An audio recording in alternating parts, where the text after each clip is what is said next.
ഓം ശരവണഭവ. എല്ലാവർക്കും കാർത്തികേയം യൂട്യൂബ് ചാനലിലേക്ക് സ്വാഗതം. നമ്മൾ തുടർച്ചയായിട്ട് ബെടാമംഗൾവാർ ആചരിച്ചുകൊണ്ടിരിക്കുകയായിരുന്നു അല്ലേ.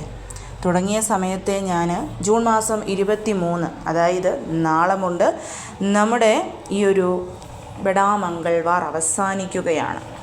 അധിക മാസത്തിലും ജ്യേഷ്ഠമാസത്തിലും വന്നതുകൊണ്ടാണ് നമുക്ക് ഈ വർഷം 8 ബെടാമംഗൾവാർ ഒന്നിച്ച് കിട്ടിയത്. വളരെ വളരെ വളരെ ഓസ്പീഷ്യസ് ആയിട്ടുള്ള ഈ 8 ആഴ്ചകളും എന്നോടൊപ്പം ചേർന്ന് ഒരുപാട് പേര് ഹനുമാൻ സ്വാമിയെ പൂജിക്കുകയും പ്രാർത്ഥിക്കുകയും ഹനുമാൻ ചാലിസ ജപിക്കുകയും 11, 5, 3 ഈ രീതികളിൽ നിങ്ങൾ സങ്കല്പമെടുക്കുകയും 108 ഹനുമാൻ ചാലിസ ചൊല്ലുകയും ഒക്കെ ചെയ്ത് ഒരുപാട് പേരുണ്ട്. ഒരുപാട് പേർക്ക് അതിൻ്റെ ഫലവും കിട്ടിയിട്ടുണ്ട്. അതാണ് ഏറ്റവും കൂടുതൽ എനിക്ക് സന്തോഷം. ഞാൻ പറയുന്നത് കേട്ട് വിശ്വസിച്ച് എന്നോടൊപ്പം അത് ചെയ്യാൻ നിങ്ങൾ കാണിച്ച മനസ്സും നിങ്ങളുടെ ആ ഭക്തിയിൽ നിങ്ങൾക്ക് കിട്ടിയ ഫലവുമൊക്കെ എനിക്കും സന്തോഷം നൽകുന്ന കാര്യം തന്നെയാണ്. അപ്പം നാളെ അവസാനത്തെ ദിവസം നമ്മൾ ചെയ്യേണ്ടുന്ന കാര്യത്തെക്കുറിച്ചാണ് ഇന്നത്തെ വീഡിയോയിൽ പറയുന്നത്. അതിനു മുൻപായിട്ട് ഇന്ന് മൂകാംബിക അമ്മയുടെ ജന്മദിനമാണ്. ജ്യേഷ്ഠമാസത്തിലെ വെളുത്ത പക്ഷത്തിലെ അഷ്ടമിയിൽ വരുന്ന അമ്മയുടെ ജന്മാഷ്ടമി. ഇന്നത്തെ ദിവസം നമ്മൾ ചൊല്ലേണ്ടുന്ന മന്ത്രത്തെക്കുറിച്ചും വിളക്ക് കൊളുത്തേണ്ടുന്ന വിധത്തെക്കുറിച്ചുമൊക്കെ ഇന്നലെ ഞാൻ വീഡിയോ ഇട്ടിരുന്നു. അപ്പം ആ ഒരു വീഡിയോ കാണാത്ത ആരെങ്കിലും ഉണ്ടെങ്കിൽ അത് പോയി കണ്ട് ഇന്ന് വൈകിട്ട് 6:30-നും 7-നും ഇടയ്ക്കുള്ള സമയത്ത് ഞാനതിൽ പറഞ്ഞിരിക്കുന്ന കാര്യങ്ങൾ മറക്കാതെ ചെയ്യാനായിട്ട് ശ്രമിക്കണം. സാക്ഷാൽ ആദിപരാശക്തിയായ മൂകാംബിക അമ്മയുടെ പൂർണ്ണമായിട്ടുള്ള അനുഗ്രഹം ലഭിക്കാൻ അത് നമ്മളെ സഹായിക്കുന്നതാണ്. അപ്പോൾ നമുക്ക് ഇന്നത്തെ വീഡിയോയിലോട്ട് പോകാം. അതിനു മുൻപ് ആദ്യമായിട്ടാണ് നിങ്ങൾ ഈ ഒരു ചാനൽ കാണുന്നതെന്നുണ്ടെങ്കിൽ ചാനലൊന്ന് സബ്സ്ക്രൈബ് ചെയ്യുവാനും വീഡിയോ മുഴുവനായിട്ട് കണ്ടിഷ്ടപ്പെട്ടാൽ ലൈക്ക് ചെയ്യുവാനും ഷെയർ ചെയ്യുവാനും മറക്കരുത്. ആദ്യം തന്നെ നമ്മൾ നാളെ ചെയ്യേണ്ടുന്ന വഴിപാടിന് മുൻപായിട്ട് ഇതുവരെയായിട്ടും 108 പ്രാവശ്യം ഹനുമാൻ ചാലിസ ജപിച്ചിട്ടില്ലാത്തവർക്ക് നാളെ തുടങ്ങാവുന്നതാണ്. ചൊവ്വാഴ്ച മുതൽ ശനിയാഴ്ച വരെ തുടർച്ചയായ 5 ദിവസം. അങ്ങനെയല്ലെങ്കിൽ നിങ്ങൾക്ക് 11 ദിവസത്തെ സങ്കല്പം, 7 ദിവസത്തെ സങ്കല്പം, 5 ദിവസത്തെ സങ്കല്പം, 3 ദിവസത്തെ സങ്കല്പമൊക്കെ ചെയ്യാവുന്നതാണ്. ഇതിനെക്കുറിച്ചൊക്കെ ഞാൻ വീഡിയോ ഇട്ടിട്ടുള്ളതാണ്. നമുക്ക് കംഫർട്ട് ഏതാണോ, നിങ്ങളുടെ കംഫർട്ടിനനുസരിച്ച് നിങ്ങൾക്ക് എത്ര ദിവസം ഈ ഒരു സങ്കല്പം എടുത്ത് ചൊല്ലാൻ പറ്റും എന്നുള്ളത് നോക്കിയിട്ട് സങ്കല്പം എടുത്ത് ഹനുമാൻ സ്വാമിയെ പ്രാർത്ഥിക്കാവുന്നതാണ്. ഇനി നിങ്ങൾക്ക് സങ്കല്പം എടുക്കാൻ സാധിക്കില്ല എന്നുള്ളവരാണെന്നുണ്ടെങ്കിൽ ഞാനതിൽ നാളത്തെ ദിവസം ചെയ്യേണ്ടുന്ന കാര്യത്തെക്കുറിച്ച് പറയും. അപ്പം അത് താല്പര്യമുള്ളവർക്ക് അത് ചെയ്യാവുന്നതാണ്. നാളെ ചെയ്യേണ്ടുന്ന കാര്യം, അതിനു മുൻപായിട്ട് നാളത്തെ ദിവസം വീടിനടുത്ത് ഹനുമാൻ സ്വാമിയുടെ ക്ഷേത്രമുണ്ടെങ്കിൽ തീർച്ചയായിട്ടും നിങ്ങൾ ദർശനം നടത്താനായിട്ട് ശ്രമിക്കണം. കാരണം നമ്മുടെ ബെടാമംഗൾവാർ നാളെ കൊണ്ട് അവസാനിക്കുകയാണ്. അപ്പോൾ അതുകൊണ്ട് തന്നെ വീടിനടുത്തുള്ള ഹനുമാൻ ക്ഷേത്ര ദർശനം കഴിയുന്നതും എല്ലാവരും ചെയ്യണം. അവിടെ നമുക്ക് ആലില കൊണ്ടുള്ള മാല, വെറ്റില കൊണ്ടുള്ള മാല, അല്ലെങ്കിൽ എരിക്കിൻ്റെ ഇല കൊണ്ടുള്ള മാല, അതേപോലെ വെണ്ണ സമർപ്പിക്കുക, സിന്ദൂരം സമർപ്പിക്കുക, ഓറഞ്ച് കളർ സിന്ദൂരമുണ്ടല്ലോ അത് സമർപ്പിക്കുക. അങ്ങനെയുള്ള ഒരുപാട് കാര്യങ്ങൾ ചെയ്യാനായിട്ട് പറ്റും. അപ്പം നമ്മളെക്കൊണ്ട് എന്താണോ പറ്റുന്നത് അത് ചെയ്താൽ മതി. പിന്നെ ഇലകൾ സമർപ്പിക്കുമ്പോൾ, അതായത് ആലിലയാണെങ്കിലും വെറ്റിലയാണെങ്കിലും എരിക്കിൻ്റെ ഇലയാണെങ്കിലും ഒറ്റ സംഖ്യയിൽ, അതായത് 11, 21, 54, 108 ഈ ഒരു കണക്കിൽ, അങ്ങനെയല്ലെങ്കിൽ നമ്മുടെ പ്രായം എത്രയാണോ അതിൻ്റെ കണക്കിൽ നമുക്ക് സമർപ്പിക്കാവുന്നതാണ്. ഇപ്പം 31 വയസ്സുള്ള ഒരാളാണെങ്കിൽ 31 ഇലകൾ സമർപ്പിക്കുക. അത് മാലയായിട്ട് തൊരുത്ത് അതിൽ ശ്രീരാമജയം എന്ന് എഴുതിക്കൂടി സമർപ്പിക്കാൻ പറ്റിയാൽ അത് വളരെ ഉത്തമമായിരിക്കും.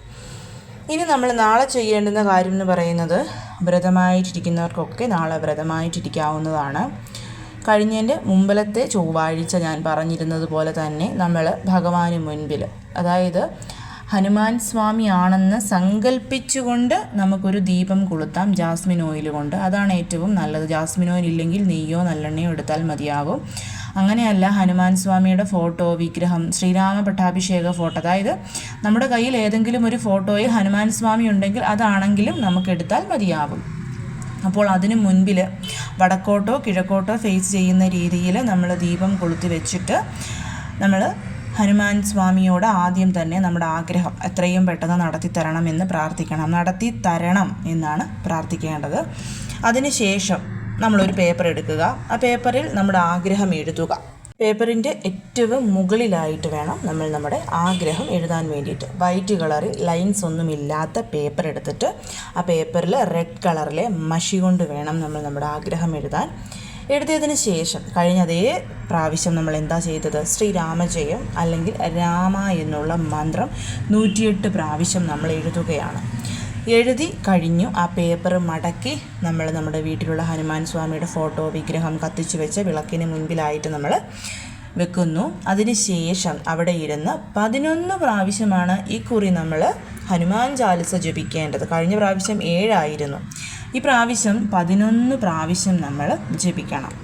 ഇനി ചൊല്ലാൻ അറിയില്ല എന്നുണ്ടെങ്കിൽ ഹനുമാൻ ചാലിസ ഫാസ്റ്റ് എന്ന് യൂട്യൂബിൽ നമ്മൾ ടൈപ്പ് ചെയ്ത് കൊടുത്താൽ 11 പ്രാവശ്യം ചൊല്ലിയത് നമുക്ക് കിട്ടും. അത് നിങ്ങൾ കേട്ടാൽ മതിയാകും. പക്ഷേ അത് കേട്ടിട്ട് മറ്റ് ജോലികൾക്കൊന്നും പോവരുത്. അത് പ്ലേ ചെയ്യുക. കത്തിച്ച് വെച്ചിരിക്കുന്ന ദീപത്തിന് മുൻപിലിരുന്ന് കൈകൾ കൂപ്പി അത് കംപ്ലീറ്റ് 11 പ്രാവശ്യം ചൊല്ലി തീരുന്നത് വരെ അവിടെ ഇരിക്കുക എന്നുള്ളതാണ്. ഇനി കുറേ പേരുടെ ഒരു സംശയമായിരുന്നു തുളസീദാസ് എന്നുള്ള സ്ഥലത്ത് നമ്മുടെ പേര് പറയണം എന്നുള്ളത്. ഡെയിലി മന്ത്രജപത്തിന് നമ്മളത് പറയേണ്ട ആവശ്യമില്ല. ഇതുപോലെ ചൊവ്വാഴ്ചകളിൽ ഒരു സങ്കല്പം എടുക്കുന്നു. 11, 3, 5, 7 ദിവസങ്ങളിൽ സങ്കല്പം എടുക്കുമ്പം തുളസീദാസ് എന്നുള്ള ഭാഗത്ത് നമ്മുടെ പേര് പറഞ്ഞു കഴിഞ്ഞാൽ വളരെ പെട്ടെന്ന് നമുക്ക് ആ ഒരു കാര്യം സാധിച്ചെടുക്കാനായിട്ട് പറ്റും. അതുകൊണ്ടാണ് അത് നമ്മൾ പേര് പറയണമെന്നുള്ളത്. നിർബന്ധമൊന്നുമില്ല. നിങ്ങൾക്ക് താല്പര്യമുണ്ടെങ്കിൽ മാത്രം നിങ്ങളത് പറഞ്ഞാൽ മതിയാവും. അപ്പം നമ്മൾ 108 പ്രാവശ്യം ശ്രീരാമജയം അല്ലെങ്കിൽ രാമായണം എന്നുള്ളത് എഴുതി ഏറ്റവും മുകളിൽ നമ്മുടെ ആഗ്രഹം എഴുതി ആ പേപ്പർ മടക്കി വെച്ചു. അതിന് ശേഷം നമ്മൾ 11 പ്രാവശ്യത്തെ ഹനുമാൻ ചാലിസ ജപം ചൊല്ലി ഇല്ലെങ്കിൽ കേട്ടു. അതിനുശേഷം വീണ്ടും നമ്മൾ ഹനുമാൻ സ്വാമിയോട് നമ്മുടെ ആഗ്രഹം പറയുന്നു. അതിനുശേഷം ധൂപദീപ ആരതി എടുക്കുന്നു. അതിനുശേഷം എന്തെങ്കിലും ഒരു നിവേദ്യം നമ്മൾ ഈ പ്രാവശ്യം വെക്കണം ഹനുമാൻ സ്വാമിക്ക്. വെണ്ണ വെക്കാം, അല്ലെങ്കിൽ ശർക്കര വെക്കാം, അവൽ വെക്കാം, പഴം വെക്കാം. നമ്മുടെ കൈകൊണ്ട് എന്തെങ്കിലും ഉണ്ടാക്കി സമർപ്പിക്കാൻ പറ്റുമെങ്കിൽ അങ്ങനെയും ചെയ്യാം. അതൊക്കെ നമ്മുടെ താല്പര്യം. പക്ഷേ ഇത് അവസാനത്തെ വെള്ളിയാഴ്ച ആയതുകൊണ്ട് തന്നെ എന്തെങ്കിലും ഒരു നിവേദ്യം ഭഗവാന് വെക്കണം. അത് മറന്നു പോവരുത്. നമുക്ക് ലഡു അത് കടയിൽ നിന്ന് മേടിച്ച് അത് വെക്കാൻ പറ്റിയാൽ അതാണെങ്കിലും മതിയാവും. അതേപോലെ വീട്ടിൽ ഹനുമാൻ സ്വാമിയുടെ ഫോട്ടോയൊക്കെ ഉള്ളവർക്ക് ഞാൻ ഈ പറഞ്ഞതുപോലെ ആലില കൊണ്ടോ എരിക്കിൻ്റെ ഇല കൊണ്ടോ വെറ്റില കൊണ്ടോ ഹനുമാൻ സ്വാമിക്ക് നാളെ മാല ചാർത്താവുന്നതുമാണ്. അതേപോലെ 108 ഗ്രാമ്പൂ കൊണ്ടുള്ള മാല ഹനുമാൻ സ്വാമിക്ക് നാളെ ചാർത്തുന്നത് വളരെ വളരെ ശ്രേഷ്ഠമാണ്. അപ്പം നിങ്ങൾക്കിതിൽ എന്താണോ പറ്റുന്നത് അത് ചെയ്യുക. അങ്ങനെ നമ്മൾ നാളത്തെ ദിവസം ഇപ്പം നാളെ രാവിലെയോ വൈകിട്ടോ ഏതൊരു സമയത്തും നിങ്ങൾക്കിത് ചെയ്യാവുന്നതാണ്. രാത്രി കിടക്കുന്നതിന് മുൻപായിട്ട് ആ പേപ്പർ എടുത്ത് ഒന്നെങ്കിൽ കത്തിച്ച് ആ ചാരം പ്രപഞ്ചത്തിന് സമർപ്പിക്കാം. അങ്ങനെയല്ലെന്നുണ്ടെങ്കിൽ അതൊരു വെള്ളത്തിലിട്ട് അലിയിച്ച് ചെടിയുടെ ചുവട്ടിൽ കളയാവുന്നതാണ്. ഈ രണ്ടിൽ ഏതെങ്കിലും ഒരു രീതി നിങ്ങൾക്ക് ചെയ്യാവുന്നതാണ്. പിന്നെ എപ്പോഴും പറയുന്ന പോലെ പീരിയഡ്സ് പുലവാലായ്മ പോലുള്ള ആരും ഇത് ചെയ്യാനായിട്ട് നിൽക്കരുത്. ഈ ഒരു ചൊവ്വാഴ്ച സങ്കല്പം എടുക്കുന്നവർ തീർച്ചയായിട്ടും മറക്കാതെ എടുക്കണം. പിന്നെ അടുത്ത ആഴ്ച വരുമ്പോഴേക്കും നമുക്ക് പൗർണമി വരും. പൗർണമി കഴിഞ്ഞ് വരുന്ന കറുത്ത പക്ഷത്തിൽ നമുക്ക് ഹനുമാൻ ചാലിസ സങ്കല്പം എടുത്ത് ചൊല്ലുന്നത് അത്ര നല്ലതല്ലെന്ന് പറഞ്ഞു കഴിഞ്ഞാൽ ആ സമയത്ത് ആരും അങ്ങനെ ചെയ്യാറില്ല. വെളുത്ത പക്ഷത്തിൽ ചെയ്യുന്നതാണ് ഏറ്റവും ശ്രേഷ്ഠമെന്ന് പറയുന്നത്. പിന്നെ ചൊവ്വാഴ്ചകളിൽ മാത്രമല്ല കേട്ടോ, നമുക്ക് ശനിയാഴ്ചകളിലും ഹനുമാൻ ചാലിസ സങ്കല്പം എടുക്കാവുന്നതാണ്. ചൊവ്വ അല്ലെങ്കിൽ ശനി.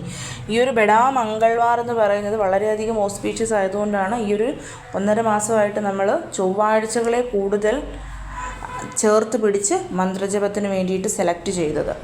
അപ്പോൾ നാളത്തെ ദിവസം എല്ലാവരും ഇത് ചെയ്യാനായിട്ട് ശ്രമിക്കണം. പൂർണ്ണ ഭക്തിയോടും പൂർണ്ണമായിട്ടുള്ള വിശ്വാസത്തോടും കൂടി ശ്രീരാമചന്ദ്രനെ ഭജിച്ചതിന് ശേഷം ഹനുമാൻ സ്വാമിയെ ഭജിച്ചാൽ തീർച്ചയായിട്ടും നമ്മുടെ ആഗ്രഹം സാധിച്ച് കിട്ടുന്നതാണ്. പിന്നെ ബജ്രംഗബാൻ ജപിക്കുന്നത്, അത് നാളത്തെ ദിവസം ബജ്രംഗബാനോ സുന്ദരകാണ്ഡമോ ജപിക്കുന്നതും വളരെ ഉത്തമമാണ്. അത് രണ്ടിനും ഒരു ഇനിഷ്യേറ്റീവായിട്ടുള്ള ഒരു ടൈം ഓഫ് പീരീഡ് ഇല്ല. നമുക്ക് ഏതൊരു സമയത്ത് വേണമെങ്കിലും നമുക്കത് ജപിക്കാവുന്നതാണ്. അതായത് നാളെ ഇപ്പോൾ 11 പ്രാവശ്യത്തെ ഹനുമാൻ ചാലിസ ജപത്തിന് ശേഷം നമുക്ക് ബജ്രംഗബാൻ ജപിക്കാം, സുന്ദരകാണ്ഡം ജപിക്കാം. അങ്ങനെ അല്ലെങ്കിൽ നിങ്ങൾക്ക് സ്യൂട്ടബിൾ ആയിട്ടുള്ള ഒരു ടൈം സെലക്ട് ചെയ്തിട്ട് സുന്ദരകാണ്ഡം പാരായണം ചെയ്യാം. അങ്ങനെയല്ലെങ്കിൽ ബജ്രംഗബാൻ ജപിക്കാവുന്നതാണ്. ഒരുപാട് പേർക്ക് ബജ്രംഗബാൻ ജപിക്കാനായിട്ടൊരു ഭയം ഉണ്ടാവും. ഭയം മനസ്സിൽ വെച്ചുകൊണ്ട് നിങ്ങൾ ആരും ജപിക്കണമെന്നില്ല. എനിക്ക് പേടിയൊന്നുമില്ല എന്ന് ഉറപ്പ് മനസ്സിലുണ്ടെങ്കിൽ മാത്രം ബജ്രംഗബാൻ ജപിക്കുക. അങ്ങനെയല്ലെങ്കിൽ സുന്ദരകാണ്ഡം പാരായണം ചെയ്യാനോ കേൾക്കാനോ ശ്രമിച്ചാലും മതിയാവും. അപ്പം കഴിയുന്ന കാര്യങ്ങളൊക്കെ നാളത്തെ ദിവസം ചെയ്യാനായിട്ട് ശ്രമിക്കണം. എല്ലാവരെയും മുരുകൻ അനുഗ്രഹിക്കട്ടെ. ഓം ശരവണഭവ.